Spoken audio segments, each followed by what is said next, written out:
এমনকি এমনিতেও আমরা সঙ্গীতের মাধ্যমে ঈশ্বরের প্রশংসা বা নিজেদের আবেগ প্রকাশ করে থাকি, তাহলে গান বাজনা গ্রহণযোগ্য নয় কেন? আপনি যদি ভেবে দেখেন, এটা আপনাকে দূরে নিয়ে যায় আল্লাহ সুবহানাহু ওয়া তাআলার জিকির থেকে, সর্বশক্তিমানকে স্মরণ করা থেকে। আমি ব্রাহ্মণ্যবাদের একজন অনুসারী, কিন্তু আমি ইসলামের অনেক কিছুই পছন্দ করি। কিন্তু ইসলামের নিয়ম অনুসরণ করতে হলে আমাকে কি ইসলামে ধর্মান্তরিত হতে হবে, নাকি আমার ব্রাহ্মণ্যবাদের ধর্ম পালন করেই আমি ইসলামের বিভিন্ন নিয়ম অনুসরণ করতে পারবো? স্যার, আমি আপনার অনেক বক্তৃতাই দেখেছি, যেমন ইসলাম ও হিন্দু ধর্মের মধ্যে সাদৃশ্য এবং আরো অনেকগুলো। আপনার বক্তৃতা আমি খুবই পছন্দ করি। বোন খুব সুন্দর একটা প্রশ্ন করলেন। তিনি বললেন যে তিনি ব্রাহ্মণিজমের একজন একনিষ্ঠ অনুসারী, কিন্তু তিনি ইসলামের বিভিন্ন বিষয় পছন্দ করেন। তার প্রশ্ন হচ্ছে যে তিনি কি ইসলামের এই সব বিষয় অনুসরণ করতে পারেন এবং একই সাথে তারা ব্রাহ্মণিজমও চর্চা করতে পারেন। তিনি আমার অনেক লেকচার দেখেছেন এবং অনেকটা পছন্দ করেন। বোন, প্রথমে আপনাকে বলি যে ইসলাম বা মুসলমান হওয়া কোনো উপাধি নয়। ইসলাম আবিধানিকভাবে বোঝায় শান্তি, যা পাওয়া যায় নিজেকে আল্লাহর কাছে সমর্পণ করে। তাই যে কোনো মানুষ যদি সে তার ইচ্ছা অনিচ্ছাকে আল্লাহর কাছে সমর্পণ করে, তাহলে সে একজন মুসলিম। শুধুমাত্র মোহাম্মদ, জাকির, আবদুল্লাহ, সুলতান, শাকির নাম হলে মুসলমান হওয়া যায় না, বা ফাতিমা, আয়েশা, এইসব নামগুলো আপনাকে মুসলিম বানাবে না। মুসলমান মানে যে তার ইচ্ছা অনিচ্ছাকে আল্লাহর কাছে সমর্পণ করে। তো প্রথমেই খুঁজে বের করতে হবে আপনাকে মহান আল্লাহর আদেশ কি। বোন বলেছেন যে তিনি ব্রাহ্মণিজমের একজন একনিষ্ঠ অনুসারী এবং তিনি ইসলামেরও বিভিন্ন বিষয় পছন্দ করেন। আর তিনি আমার অনেক বক্তৃতা দেখেছেন, যার মধ্যে ইসলাম ও হিন্দুইজমের সাদৃশ্য আছে। যদি এটা দেখে থাকেন তাহলে উত্তর দেওয়াটা আমার জন্য সহজ হবে, আপনার পক্ষে বোঝাটাও সুবিধা হবে। আপনি যদি দেখে থাকেন আমার হিন্দুইজম ইসলামের সাদৃশ্য নিয়ে বক্তৃতা, যেটা আমি বোধহয় প্রথম শান্তি সম্মেলন চেন্নাইয়ে দিয়েছিলাম, ইসলাম ও হিন্দু ধর্মের মধ্যে সাদৃশ্য। বোন, আপনি যদি ভেবে দেখেন, এমনকি যদি হিন্দু ধর্মের বইগুলোও পড়ে থাকেন, হিন্দু ধর্মগ্রন্থগুলো বলে যে নিজের ইচ্ছাকে ঈশ্বরের কাছে সমর্পণ করবেন। কিন্তু আমি যেটা বললাম যে সময়ের সাথে সাথে পূর্বের সকল ধর্মগ্রন্থ আগের মতো অবিকৃত অবস্থায় নেই। সেগুলো বিকৃতি এসেছে, জালিয়াতি হয়েছে, দুর্নীতি ঘটেছে। বেশিরভাগ পণ্ডিতগণই এই ধর্মগুলোর বিষয়ে, হোক সেটা হিন্দুইজম অথবা হোক খ্রিস্টানিজম অথবা ইহুদি ধর্ম, তারা একমত যে তাদের ধর্মগ্রন্থগুলো অবিকৃত রূপে সংরক্ষিত নেই। আর আপনি যদি আমার বক্তৃতা শুনে থাকেন, আমি শুরুতে যা বলেছিলাম, মহাভারত একটা গল্প যা অর্জুনের পিতামহ কর্তৃক বর্ণিত। এতে আছে ৮,০০০ শ্লোক। এরপর সময়ের সাথে সাথে পরিবর্তিত হতে হতে এতে চলে এলো ২৪,০০০ শ্লোক। এখন এর মধ্যে আছে ১,০০,০০০ বেশি শ্লোক। এটি কার কথা? মহাভারতের পণ্ডিতগণের। তো সময়ের সাথে সাথে সেগুলোতে হস্তক্ষেপ হয়েছে, তথ্য বিকৃতি ঘটেছে, কিন্তু তা সত্ত্বেও এরকম পরিবর্তনের পরও সবগুলো ধর্মগ্রন্থেই সর্বশক্তিমান ঈশ্বরের বাণী অবশিষ্ট রয়েছে। এবং আপনি যদি আমার বক্তৃতা শুনে থাকেন, সকল ধর্মের মূল কথা হচ্ছে সর্বশক্তিমান ঈশ্বর একজনই। তার কোনো মূর্তি নেই, তার কোনো ছবি নেই।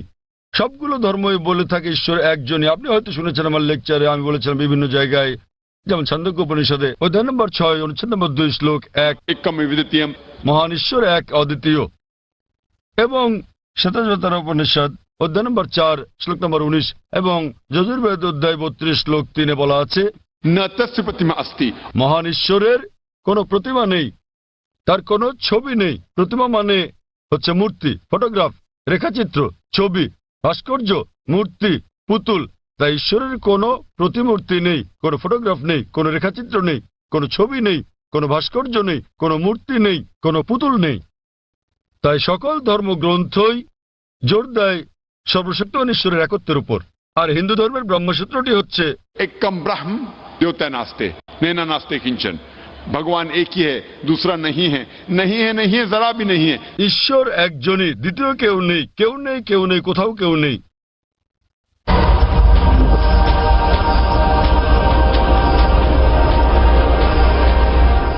এবার আসি মূল প্রশ্নে, যা হলো একজন কট্টর ব্রাহ্মণ হয়েও আপনি ইসলামের শিক্ষা অনুসরণ করতে পারবেন কিনা। বোন, একজন সাধারণ ব্রাহ্মণের পক্ষে মুসলিম হওয়ার চেষ্টা করাটা কঠিন, কিন্তু যদি কঠোর ব্রাহ্মণ হয়ে থাকেন, বেদকে কঠোরভাবে মেনে চলেন, তাহলে আপনার ইচ্ছা অনিচ্ছা ঈশ্বরের কাছে সমর্পণ করতেই হবে। আপনি যদি সাধারণ ব্রাহ্মণ হয়ে থাকেন যে কিছু নিয়ম মানেন আবার কিছু মানেন না, তাহলে আপনার পক্ষে ঈশ্বরের কাছে নিজের ইচ্ছাকে সমর্পণ করা কঠিন হবে। কিন্তু যদি কঠোর ব্রাহ্মণ হয়ে থাকেন, বেদকে কঠোরভাবে মেনে চলেন, তাহলে আগে আমি যা বলেছি আপনাকে মানতেই হবে। 3টি পংক্তি আমি বলেছি যে আপনাকে এক ঈশ্বরে বিশ্বাস করতে হবে, আপনি মূর্তি পূজা করতে পারবেন না। আপনাকে বিশ্বাস করতে হবে যে ঈশ্বর এক, তার কোনো প্রতিচ্ছবি নেই, কোনো ফটোগ্রাফ নেই, কোনো মূর্তি নেই। এবং যদি আপনার ধর্মগ্রন্থগুলো পড়ে থাকেন, সেগুলোতে সর্বশেষ এবং চূড়ান্ত নবী মোহাম্মদ সাল্লাল্লাহু সাল্লামের আগমনের কথা উল্লেখ করা হয়েছে।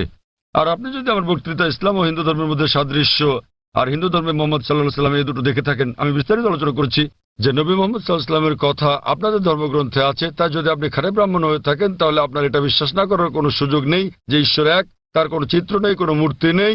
এবং আপনাকে এটা বিশ্বাস করতে হবে যে মহান ঈশ্বরের সর্বশেষ দূত, সর্বশেষ বার্তাবাহক কল্কি অবতার হচ্ছেন নবী মোহাম্মদ সাল্লাল্লাহু সাল্লাম। কিন্তু যখন আপনার ধর্মগ্রন্থ বলে যে আপনাকে কল্কি অবতার চূড়ান্ত দূতকে অনুসরণ করতে হবে, তো যখন আপনি এই দূত নবী মোহাম্মদ সাল্লাল্লাহু আলাইহি ওয়াসাল্লামের বাণীগুলো পড়বেন, তখন আপনি দেখবেন যে এই কথাগুলো আপনার ধর্মগ্রন্থগুলোতে যা লেখা আছে তার সাথে মিলে যাচ্ছে। আবার একই সাথে দেখবেন এটা আপনার ধর্মগ্রন্থের অনেক কথার বিরুদ্ধে যাচ্ছে।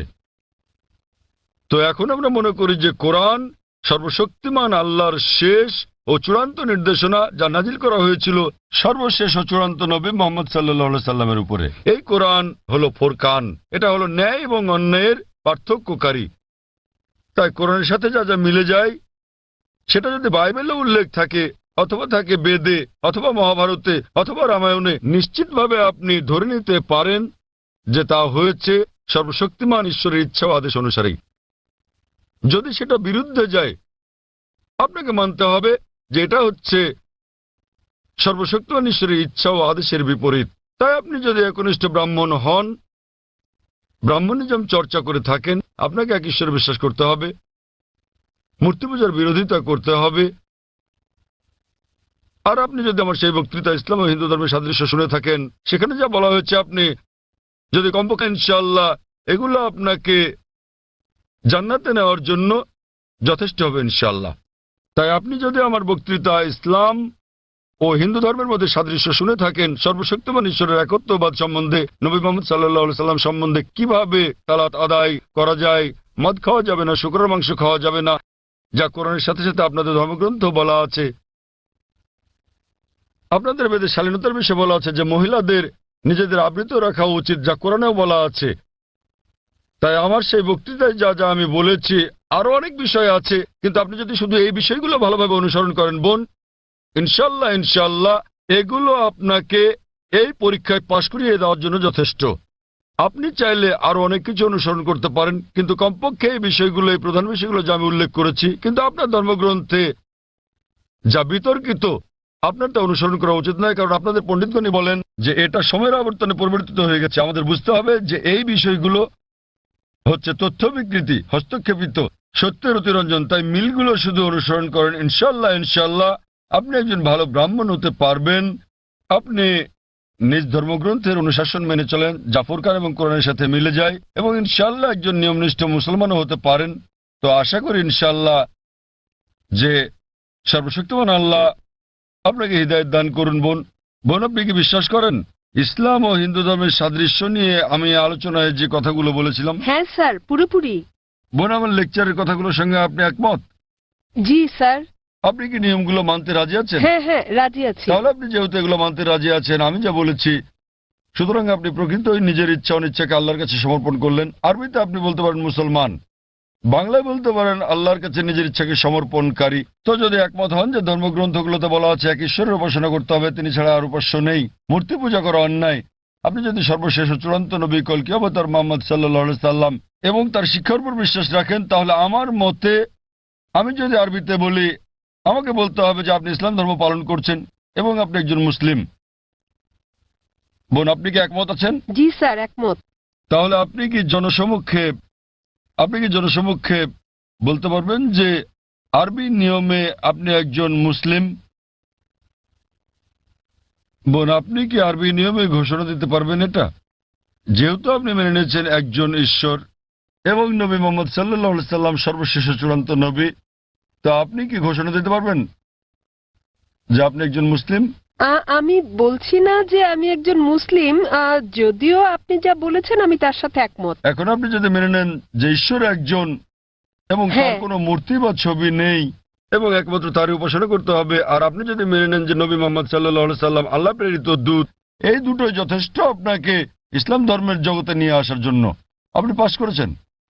অন্যান্য বিষয়গুলো পরে আসবে। তো আপনি যদি মানেন ঈশ্বর এক, তার কোনো প্রতিচ্ছবি নেই, আপনি যদি মূর্তি পূজা করতে অস্বীকার করেন এবং আপনি মানেন যে নবী মোহাম্মদ সাল্লাল্লাহু আলাইহি সাল্লাম শেষ ও চূড়ান্ত নবী, তাহলে আপনি এই জগতে প্রবেশ করতে পারবেন ইনশাআল্লাহ, অথবা সঠিকভাবে বলতে গেলে এই জীবন দর্শনে।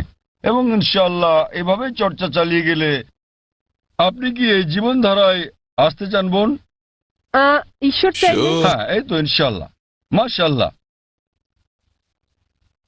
তো বোন, আমি আবারও আপনাকে জিজ্ঞেস করতে চাই আনুষ্ঠানিকভাবে, বোন, আপনি কি বিশ্বাস করেন যে এক ঈশ্বর?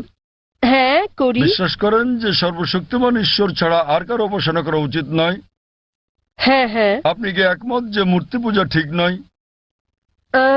পুরোপুরি না হলেও কিছুটা একমত। না, দেখলেন তো, পুরোপুরি না কিছুটা, এটাই বলতে পারছেন না। আপনি এটা বলতে পারেন না যে কেকটা খেতে চাই, পেতে চাই। মূর্তি পূজা করা সঠিক নয়, নতুবা সঠিক। এর মানে ঈশ্বরের কাছে প্রার্থনার জন্য আপনার মূর্তি পূজার সাহায্য নিতে হবে না, কোনো মূর্তি পূজা করতে হবে না। আপনি কি মানেন যে ঈশ্বরের কোনো প্রতিরূপ নেই? হ্যাঁ। আচ্ছা, আপনি মানেন, এর মানে আপনি বলছেন ঈশ্বরের কোনো প্রতিমূর্তি নেই? হ্যাঁ। ঠিক আছে। আপনি কি মানেন যে নবী মোহাম্মদ সাল্লাল্লাহু আলাইহি সাল্লাম সর্বশেষ চূড়ান্ত নবী? আমি আসলে এইটুকু পর্যন্ত ভালো করে জানি না, কিন্তু অন্যগুলো আপনি যা বলেছেন আমি মানছি, কিন্তু আমি আসলেই সর্বশেষ বিষয়গুলো জানি না। আপনি কি মানেন যে তিনি আল্লাহ প্রেরিত দূত? হ্যাঁ, মানি। আপনি মানেন তিনি আল্লাহর দূত? হ্যাঁ। চমৎকার, চর্চাটাই আসল। একজন নির্ভেজাল মুসলিম হওয়া সহজ কথা নয়, আমরাও চেষ্টা করছি। তো বোন, আমি যদি বলি আপনি কি আমার সাথে কালিমায়ে শাহাদা পাঠ করবেন? আপনি কি শাহাদাত পাঠ করবেন, যা আসলে আরবিতে একটা ঘোষণা, ওই একই কথা যা আমি বলেছি যে আল্লাহ ছাড়া কোনো প্রভু নেই আর নবী মোহাম্মদ সাল্লাল্লাহু আলাইহি সাল্লাম তার দূত, আরবিতে এটা বলতে চান? হ্যাঁ স্যার, বেশ, অবশ্যই। আমি আরবিতে বলবো, আপনি আমার সাথে সাথে বলবেন, আর পরে এটার অনুবাদও বলবো। ঠিক আছে। अशहदु अशहदु अल्लाह अल्लाह इलाहा इलाहा इल्लल्लाह इल्लल्लाह व अशहदु व अशहदु अन्ना अन्ना मुहम्मदन मुहम्मदन अब्दुहु अब्दुहु व रसूलुहु। व रसूलुहु। আমি সাক্ষ্য দিচ্ছি আমি সাক্ষ্য দিচ্ছি যে যে কোনো উপাস্য নেই কোনো উপাস্য নেই আল্লাহ ছাড়া, আল্লাহ ছাড়া, আর আমি সাক্ষ্য দিচ্ছি যে নবী মোহাম্মদ সাল্লাল্লাহু আলাইহি যে সাল্লাম নবী মোহাম্মদ সাল্লাল্লাহু আলাইহি সাল্লাম হলেন আল্লাহর আল্লাহর বান্দা এবং রাসূল। বান্দা এবং রাসূল। মাশাআল্লাহ বোন, ধন্যবাদ। এখন আপনি একজন মুসলিম এবং আমি প্রার্থনা করছি যেন আল্লাহ সুবহানাহু ওয়া তাআলা আপনাকে পথ প্রদর্শন করেন। আর আমি চাই যে ইনশাআল্লাহ সকল ভাই বোনেরা যখনই কেউ ইসলাম গ্রহণ করবেন, আপনারা তাকে জ্ঞানের দিক থেকে সাহায্য করবেন, এভাবেই আপনারা সমাজসেবা করতে পারেন। বোন, আপনার কাছে একটা অনুরোধ আমার, যে ইনশাআল্লাহ আপনি কোরআন অনুবাদ সহ পড়বেন, এমনকি যদি আগেও পড়ে থাকেন তবুও, এবং নির্দেশনাগুলো মেনে চলবেন, এবং ইনশাআল্লাহ আপনি তখন আল্লাহর কাছে নিজের ইচ্ছা সমর্পণকারী একজন নিষ্ঠাবান মানুষ হতে পারবেন। আর আমাদের জন্য দোয়া করবেন বোন।